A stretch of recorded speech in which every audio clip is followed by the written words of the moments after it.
प्रधानमंत्री जी से कहा कि आप मणिपुर की हिंसा पर आकर जवाब दीजिए, और इस मांग को लेकर 3 दिनों से हम लोग 267 का नोटिस दे रहे थे। आज 27 लोगों ने 267 का नोटिस दिया था। सरकार से हमारी मांग थी कि प्रधानमंत्री जी मणिपुर की हिंसा पर जवाब दें। मणिपुर की जो तस्वीरें आई, जो वीडियो आए पिछले दिनों, वो हृदय विदारक, मन को विचलित करने वाले। अगर कोई भी संवेदनशील व्यक्ति होगा तो उसको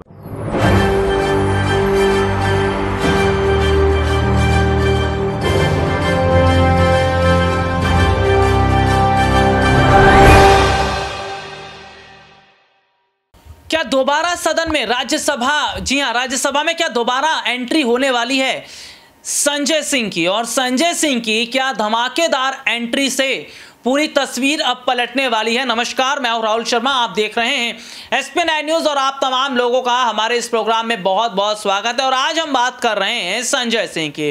संजय सिंह के निलंबित होने के बाद विपक्षी पार्टियां जहां मोदी सरकार को घेर रही हैं, मोदी सरकार पर तमाम बड़े सवाल खड़े किए जा रहे हैं, तो वहीं एक तस्वीर ये भी निकलकर सामने आई है कि सीधे सीधे तौर पर संजय सिंह जो है अब कहीं ना कहीं फंस भी रहे हैं। जी हां, मैं अपने दर्शकों को एक खबर जो है वो बताने वाला हूं। वो खबर यह है कि मणिपुर मुद्दे पर जिस तरीके के हालात इस वक्त देखने को मिल रहे हैं, मणिपुर की स्थितियां जिस तरीके से देखने को मिल रही है, वो ये जाहिर तौर पर बताती है कि क्या मणिपुर जैसा मुद्दा अगर कहूं तो वो बहुत बड़ी परेशानी खड़ा कर रहा है सरकार के लिए। सरकार जवाब नहीं दे पा रही है, तो क्या जो तमाम सबूत हैं, चाहे जो संजय सिंह बात कर रहे हैं या विपक्ष के और तमाम नेता बात कर रहे हैं, क्या ये जाहिर तौर पर बताता है कि शायद ये चीजें अब बता रही हैं कि मणिपुर जल रहा है लेकिन सरकार चुप है।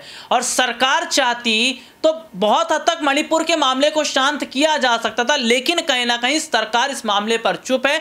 और ऐसे में कहा जा रहा है कि अब तमाम सबूत ये बता रहे हैं कि हाँ, केंद्र में गृह मंत्रालय इसके दोषी है, मोदी जी इसके दोषी है और सरकार को जवाब देना चाहिए। तो क्या दोबारा से जो है एक, मैं अगर बात करूं तो एंट्री अगर संजय सिंह की हो रही है, तो क्या और बड़े खुलासे संजय सिंह मणिपुर हिंसा के अलावा और कई मुद्दों पर करते नजर आएंगे? संजय सिंह क्या कुछ कह रहे थे, देखिए एक रिपोर्ट। प्रधानमंत्री जी से कहा कि आप मणिपुर की हिंसा पर आकर जवाब दीजिए, और इस मांग को लेकर 3 दिनों से हम लोग 267 का नोटिस दे रहे थे। आज 27 लोगों ने 267 का नोटिस दिया था। सरकार से हमारी मांग थी कि प्रधानमंत्री जी मणिपुर की हिंसा पर जवाब दें। मणिपुर की जो तस्वीरें आई, जो वीडियो आए पिछले दिनों, वो हृदय विदारक, मन को विचलित करने वाले। अगर कोई भी संवेदनशील व्यक्ति होगा तो उसको रात में नींद नहीं आएगी। और जब ये बयान मैंने सुना एक रिटायर्ड सूबेदार का कि मैंने भारत माता की तो रक्षा की, मैंने देश की तो रक्षा की, मैंने कारगिल का तो युद्ध लड़ा, लेकिन अपनी पत्नी की रक्षा नहीं कर पाया। यानी ये जब पता चला कि उसमें से जो 2 महिलाएं थीं, उनमें से एक महिला, जिनको 2 महिलाओं को नंगा करके परेड कराया गया, उनमें से एक महिला का पति वो कारगिल युद्ध में हिस्सा ले चुका है और आर्मी का रिटायर्ड सूबेदार है। भारत माता इस घटना से शर्मिंदा है। 140 करोड़ लोग इस घटना से शर्मिंदा हैं, लेकिन हमारे प्रधानमंत्री को शर्म नहीं आती। वो नारा देते हैं बेटी बचाओ का, बेटी पढ़ाओ का, बड़ी बड़ी बातें करते हैं। प्रधानमंत्री जी, कैसे आप खामोश रह सकते हैं? देश के एक हिस्से में बेटियों का बलात्कार हो रहा है, महिलाओं को नंगा करके घुमाया जा रहा है, उनके साथ अश्लीलता की जा रही है, दरिंदगी और हैवानियत की जा रही है, छोटे छोटे बच्चों का कत्ल हो रहा है, लोगों के घर जलाए जा रहे हैं, बुजुर्गों की, माताओं बहनों की हत्याएं हो रही हैं, और आप चुप हैं, आप खामोश हैं, आपको शर्म नहीं आती? आप सदन में आके जवाब नहीं दे सकते? आप कैसे इतने संवेदनहीन हो सकते हैं प्रधानमंत्री जी? आप पूरी दुनिया की सैर कर रहे हैं, आपको चीता के ऊपर 3 दिन फोटो खिंचवाने की फुर्सत है, आपको रोज रेलवे की झंडी दिखाने की फुर्सत है, आपको मणिपुर पर बोलने की फुर्सत नहीं, लेकिन ब्राजील के फुटबॉलर पे ट्वीट करने और बोलने की फुर्सत है, आपको क्रिकेट के खिलाड़ी की उंगली टूट जाए तो उस पर ट्वीट करने और बोलने की फुर्सत है। ये कैसा दोहरा चरित्र है आपका प्रधानमंत्री जी? आप क्या समझते हैं इस देश के लोगों को? क्या मणिपुर के लोग इंसान नहीं है? क्या मणिपुर भारत का हिस्सा नहीं है? अगर इस प्रकार की दरिंदगी, हैवानियत और हत्या की घटनाएं वहां हो रही हैं, तो आप खामोश कैसे रह सकते हैं? और मैंने कौन सा गुनाह कर दिया ये मांग करके कि प्रधानमंत्री को सदन में आके जवाब देना चाहिए, प्रधानमंत्री को सदन में आके बोलना चाहिए। आप दिन भर में 4 बार कपड़े बदलने की फुर्सत आपके पास है, 10 मिनट 20 मिनट आप सदन में आके मणिपुर की हिंसा पे नहीं बोल सकते? एक ऐसा स्टेट जो जल रहा है और आपका मुख्यमंत्री कह रहा है कि ऐसी सैकड़ों घटनाएं हुई हैं यहां पे नंगा करके महिलाओं को घुमाने की, ऐसी घटनाएं आगजनी की और लोगों को मारने की हो रही है, ये मुख्यमंत्री कह रहा है।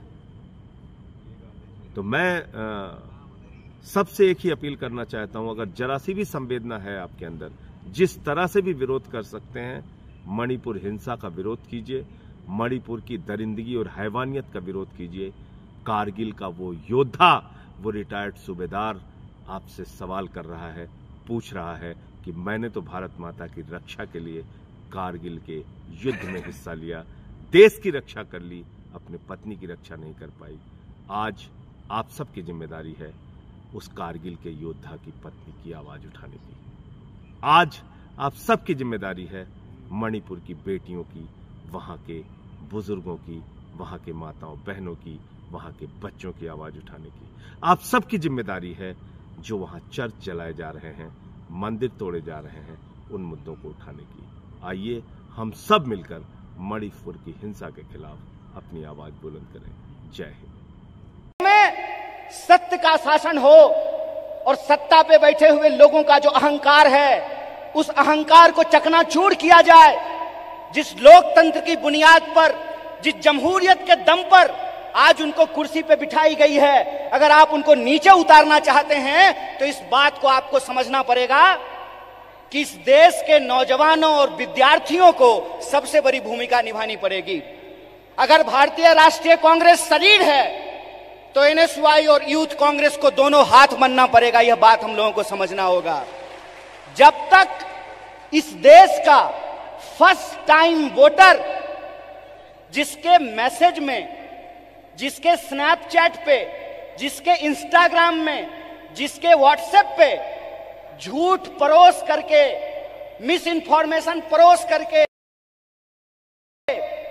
उनको गुमराह किया गया है, जब तक उनके सामने हम सच्चाई लेकर के नहीं जाएंगे, जब तक हम घर घर नहीं पहुंचेंगे, जब तक हम स्कूल नहीं पहुंचे। रिपोर्ट आपने देखी जिसमें विस्तार से हमने अपने दर्शकों को दिखाया, तो सीधे सीधे तौर पर जो हालात इस वक्त के बने, जो स्थितियां इस वक्त की बनी है, वो ये जाहिर तौर पर बता रही कि शायद अब कहीं ना कहीं बहुत बड़ी मुश्किल में जो है वो मोदी सरकार फंसती नजर आ रही है। लेकिन मोदी सरकार जिस तरीके से एक बड़ी मुश्किल में फंस रही है, इसका क्या बड़ा असर चुनावों पर भी देखने को मिलेगा। आज के लिए तहीं, आपसे फिर दोबारा मुलाकात होगी, तब तक के लिए इजाजत दीजिए। नमस्कार।